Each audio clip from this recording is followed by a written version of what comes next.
Good evening, everyone. Not on Your Side is taking this half hour to examine the race relations in the Tri-State, what's working and solutions for our future. The need for change as a nation has become more urgent with the recent events in Baton Rouge, Minnesota, that is, and Dallas as well. Alton Sterling shot to death by police in Baton Rouge. It was all recorded by at least 2 people on their cell phones. The video went viral, as you know, and with it, many questions about the actions of police. The very next day, in a small town just outside of St. Paul, an officer shot and killed a Montessori school staff member named Philando Castile. His girlfriend in the next seat live streamed the aftermath on Facebook. She says he was licensed to carry a gun, that he told the officer that information and was reaching for his ID when he was shot. Then Dallas and the murderous rampage by Micah Johnson, bringing tragedy to a peaceful Black Lives Matter gathering. 5 officers killed in that ambush-style attack, 9 other officers wounded, along with 2 other innocent people there. Police used a bomb and a remote-control robot to kill Johnson. These events and others have inspired protests, rallies, and outcry across the country, including here. And thousands of people last Sunday, in fact, rallied in front of Cincinnati Police District 1 headquarters in the West End, then marched to Washington Park as well. It has been 14 years since the words on 33 pieces of paper forever changed how Cincinnati police officers do their jobs. The collaborative agreement stemmed from a racial profiling lawsuit and the shooting death of Timothy Thomas. But is that agreement still valid today, or does it need to be changed? Tom McKee looks at how it came to be. This document remains the foundation of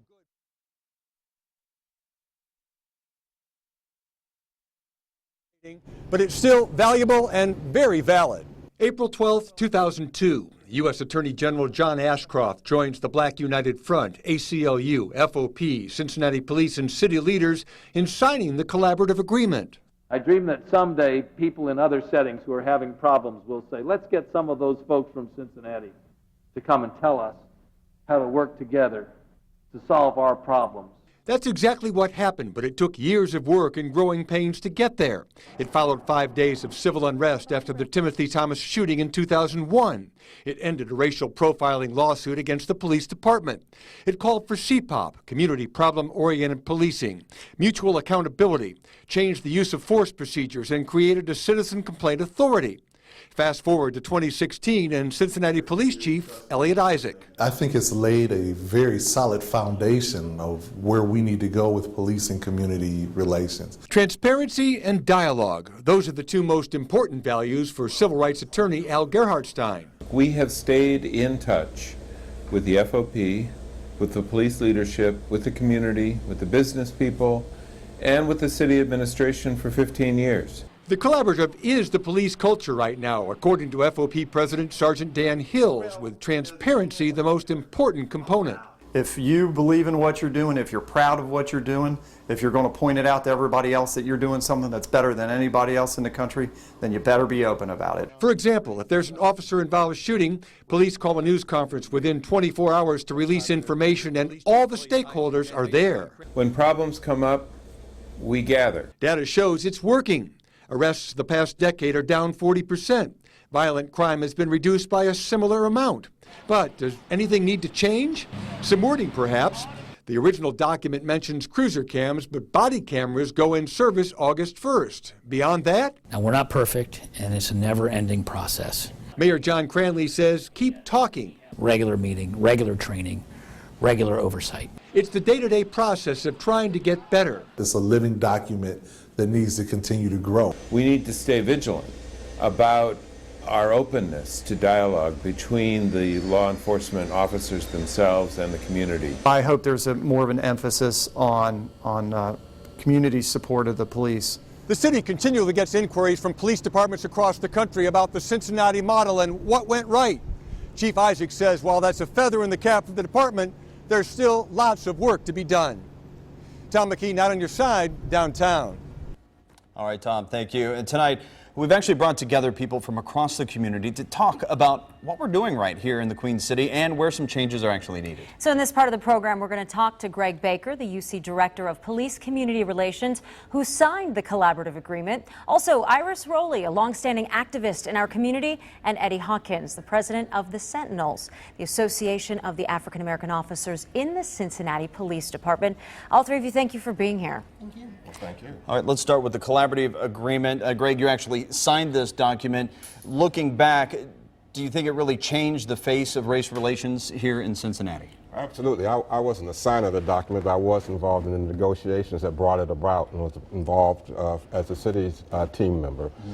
Absolutely, this is a crucial document in really the evolution of policing. It started to bring together parties that had never worked together before, the FOP, the city administration, as well as police officers and community coming together to look at where we had things in common, what were those common understanding, and how could we resolve a lot of the problems that plague police-community relations? How do police relate with the community, and the community relate with police?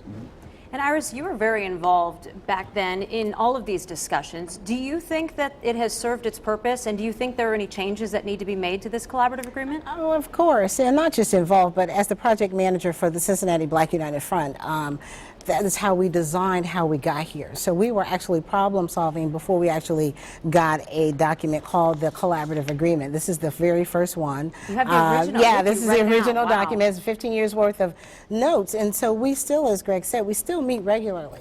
But as things have evolved across the country, there are lessons for Cincinnati to learn as well. So even though tasers were not part of the original document, we were able to look at tasers across the county and help municipalities with their taser policies, bring them up to standard where communities and police municipalities would agree. So as things evolve, yes, we still have a lot of work to do. We still have to make sure that what is written, and not just what is written around police community relations. So I want to make that clear. It wasn't about race relations. This was about police community relations, and more specifically, the class that's listed inside of the collaborative agreement, the African American community. We were the ones that were feeling the brunt of very negative bias policing, not just in 2001, but prior to. We came to the table with a 30-year history. So of course things have changed, but in some areas things have remained the same. And as I tell people, as I've traveled the country talking about this model, it depends on who you ask in the city. And until you get a very resounding loud no from the citizens, taxpayers, that we don't need to look at this document, we don't need to continue to look at what police are doing, then that's when we stop. And Officer Hawkins, you are out on the streets, your fellow officers are out on the streets, you're working with the community members. How has the agreement changed policing for your officers, and is it at a point now where, with recent events in our country, does something need to be looked at, or are we still on the right track? Let's just be honest. The cold hard fact is that does racism still exist in America? Of course it does.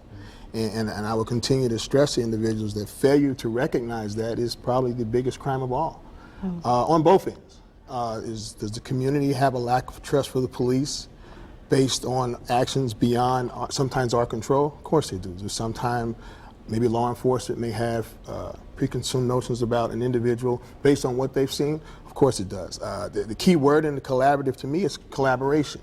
I myself, sit in the organization, we try to embrace, and Iris and myself speak about this all the time, the village concept. Us as individuals embracing taking care of our community as a whole. So we're going to always have work to do because individuals have to believe wholeheartedly in what's written in there. They can't just say, I memorize it, I can take a test on it, and I can speak it word for word, but you have to believe it. And in believing in something means that you are able to speak and say, you know what, I do have a bias against a certain individual. I'm willing to admit that, and I'm willing to work on that. The media plays a part in it. Parents play a part in it. Young people play a part in it. I may play a part in it. You know, I have to, sometimes I've always told people, being the father of a daughter, am I biased towards women's athletics? Well, I can be. You know, growing up and seeing my daughter being not necessarily mistreated, but seeing her team at times not being able to go certain places or get in certain tournaments or treat a certain kind of way. So I'll be biased? Of course I am. As an African-American man being followed when I was younger, do I have a bias sometimes yeah, of course I do. And I'm willing to admit that. But then that means I'm willing to work on that. The problem that we continue to bump our heads against the wall is everyone is not willing to admit, I have a problem. Once you admit you have a problem with a certain type of individual, then you can work on it.